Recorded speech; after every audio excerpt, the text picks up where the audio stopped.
कायदे के अंदर हमें पता कैसे चलेगा एक ऐसी इंपॉर्टेंट चीज का कि जिससे हमें ये मालूम हो जाए कि यहाँ पर कौन सा कायदा लग रहा है, कौन सा कायदा लग रहा है। उसके 4 तरीकेकार हैं। कौन सा कायदा लग रहा है उसके 4 तरीकेकार। सही बेटा इधर आ जाओ, आप बैठ जाओ, सही बैठ जाओ। उसके कितने तरीकेकार हैं? 4। जो समझ गया इस चीज को आज समझ ले, उसने कुरान पाक को पढ़ने का 50% तरीका सीख लिया। इतनी काम की चीज आज से कहा। अब हमें पता कैसे चलेगा उस तरीकेकार का? वो है 4 तरीकेकार। 1 2 3 4 तरीकेकार हैं। और इतने आसान और इतना सिंपल फार्मूले से मैं सिखाऊंगा कि जो छोटा बच्चा होगा ना उसको भी समझ आ जाएगी। छोटा बच्चा होगा उसको भी समझ आएगा। आज हम ये 4 तरीकेकार पढ़ने के सीखने के पहली तख्ती से सीखेंगे। तख्ती नंबर 1 से सीखेंगे। तख्ती नंबर 1 जो है छोटे बच्चे को भी आती है, बड़े बच्चे को भी आती है। आज तख्ती नंबर 1 से वो हम 4 तरीकेकार सीखेंगे। पहले तरीकेकार के अंदर जो है कौन से वर्ड आते हैं? अब अलिफ से लेकर या तक जो वर्ड है, यहां देखिए आप कि अलिफ से लेकर या तक जो वर्ड है, अलिफ बा फिर पढ़ते जाए ता के बाद जीम, आराम से जीम के बाद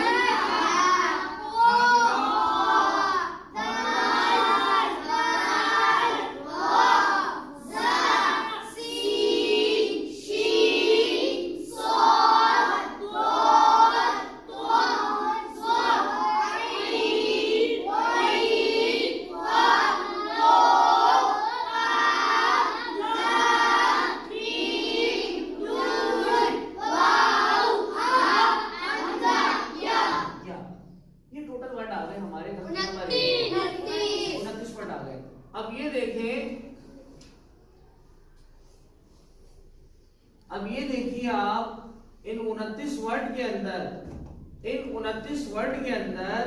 हम जो पहले तरीके में इस्तेमाल करेंगे वो 6 वर्ड का इस्तेमाल करेंगे।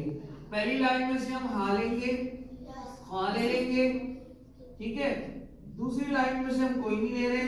तीसरी लाइन में से हम आई ले रहे हैं, वाई ले रहे हैं, और चौथी लाइन में से हम कोई नहीं ले रहे। 5वीं लाइन में से हम हमजा हा ले रहे हैं और हमजा ले रहे हैं, ठीक है। ये समझिए आप। हमने दूसरी लाइन में से कौन कौन से वर्ड लिए? खा लिया, उसके बाद खा लिया, उसके बाद कौन सा लिया? आई लिया है और वाई लिया है। उसके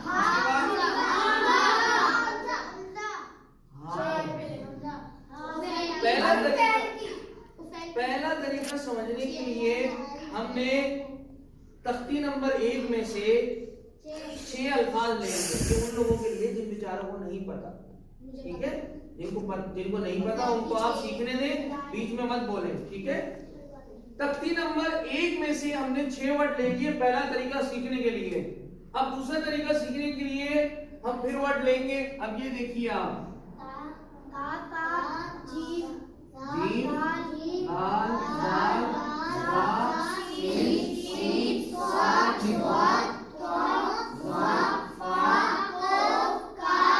ठीक है। कितने वर्ड ले लिए? 15 वर्ड। कितने वर्ड ले लिए? 15 वर्ड। आवाज नहीं निकले किसी की फालतू। ता सा जीम दाल दाल रा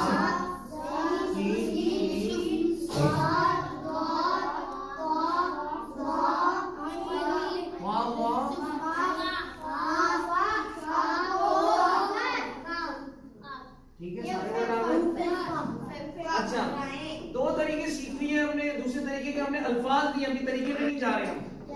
अभी हम तरीके पे नहीं जा रहे। अभी हम पहला हिस्सा समझ रहे हैं। पहला हिस्सा कि वो 4 तरीके सीखने के लिए किन अल्फाजों की हमें जरूरत पड़ रही है। अभी हमने वो अल्फाज उठाए, उसके बाद हम वो तरीका उठाएंगे, उसके बाद फिर हम उसे मुकम्मल करके उन अल्फाजों को पढ़ लेंगे। हम 3 स्टेप से गुजरेंगे। पहले स्टेप के अंदर हम सिर्फ अल्फाज को नोट करेंगे कि अल्फाज क्या हैं, वो 4 तरीकों के। दूसरे स्टेप के अंदर वो जो कानून लगेगा उस कानून को लिखेंगे, और तीसरे स्टेप के अंदर वो पूरा जो कानून बन जाएगा उसका मुकम्मल एक कायदा बना के लिख देंगे और बाकायदा उसकी हम मिसालें नीचे दे देंगे। तीसरे नंबर पे जो चीज इस्तेमाल हो रही है वो कौन सी है, अब वो मैं आपको बताता हूँ। नंबर 1 या, number 2 number 3, number 4, number 5, number 6। अब देखिए मैं ये अल्फाज यहाँ लिख रहा हूँ, या,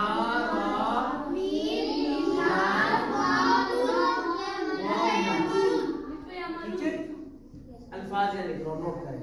और लास्ट में नंबर 4 पे मैं सिर्फ एक अल्फाज लिख रहा हूँ, वो है अब हमें ये 4 कानून जो लगेंगे उसके हमने अल्फाज लिख लिए, उसके हमने अल्फाज लिख लिए, समझ आ गया, उसके हमने अल्फाज लिख लिए। अब हम आगे चलते हैं। पहला जो कानून है उसके हैं 6 अल्फाज। ये 6 अल्फाज जो हैं ये इस्तेमाल होते हैं, इसके कायदे का नाम है इजहार। इजहार, इस कायदे का नाम क्या है? इजहार का क्या मतलब है? वो तो इजहार में होता है ना, गुन्ना नहीं करना, लेकिन इजहार का मतलब क्या है? इजहार का मतलब है जाहिर करना। इजहार का मतलब है जाहिर करना। इजहार का मतलब है, आवाज के साथ, इजहार का मतलब है जाहिर करना। इसलिए कहते हैं कि कोई बात जो सिखा रहा हो उसे गौर से सुन लें, क्या पता उसमें एक और चीज काम की मिल जाए, कोई नई चीज याद करने को मिल जाए। इसलिए कहते हैं कि तवज्जो के साथ सुने और खामोशी से सुने। इजहार का मतलब है जाहिर करना। इजहार का मतलब क्या है? जाहिर करना। ठीक है। दूसरा जो हमने कानून लिखा है उस कानून के अंदर 15 वर्ड आ रहे हैं। कितने वर्ड आ रहे हैं? 15 अल्फाज आ रहे हैं। और ये कानून इस्तेमाल होता है इक्फा के लिए। किसके लिए इस्तेमाल होता है? इक्फा के लिए। किसके लिए इस्तेमाल होता है? इक्फा के कायदे के लिए ये 15 अल्फाजों का इस्तेमाल होता है। और इक्फा के क्या मायने हैं? छुपाना। क्या? छुपाना। उनने तो अपनी आवाज को नाक में छुपाना। अपनी आवाज को नाक में छुपाना। हम गुन्ना करते हैं, अपनी आवाज को नाक में ले जाते हैं ना, वो ही छुपाने को तो इक्फा कहते हैं। इक्फा का मतलब ही छुपाना है। इक्फा बोल दो या छुपाना बोल दो, इक्फा कह दो या छुपाना कह दो, एक ही बात है। इक्फा के क्या मायने हैं? छुपाना। ये बातें याद रखना भाई सारे। इजहार के क्या मायने हैं? इजहार के अंदर हम गुन्ना तो नहीं करते ना, क्या करते हैं? हम जाहिर करते हैं। क्या करते हैं? तीसरा जो कायदा है, जो कानून है, उसमें जो अल्फाज इस्तेमाल हो रहे हैं उन अल्फाज की तादाद है 6। उन अल्फाज की तादाद क्या है? 6।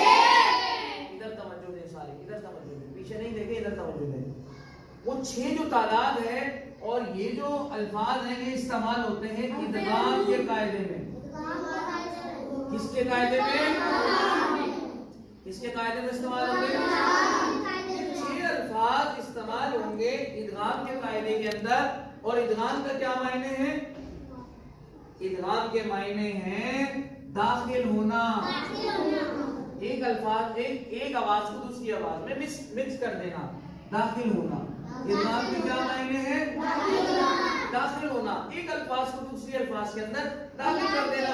जैसे हम पढ़ते हैं मई यकूलु, अब मई यकूलु हमने करा, नून को, मीम को हमने या में दाखिल कर दिया और नून को हमने माइनस कर दिया। तो इदगाम के क्या मायने हुए? दाखिल कर देना। आखिरी जो कायदा है वो एक अल्फाज का है। अब है तो एक अल्फाज है तो, लेकिन कायदा सबसे ज्यादा मुश्किल और सबसे ज्यादा इंपॉर्टेंट कायदा क्यों? क्योंकि इसके अंदर जब ये कायदा लगाया जाता है, जब हम इसे सीखेंगे तो आपको अंदाजा होगा किस तरह अल्फाज को किस तरह अल्फाज में बदल दिया जाता है। तो ये जो बा इस्तेमाल हो रहा है, ये वर्ड तो एक है, लेकिन इसके कायदे का नाम है इकलाब। इसके कायदे का नाम क्या है? इसके कायदे का नाम है इकलाब। और इकलाब के मायने हैं बदलना। इकलाब के क्या मायने हैं? बदलना। ये हो गया हमारा पहला हिस्सा। ये हो गया हमारा हमने हुरूफे तहज्जी में से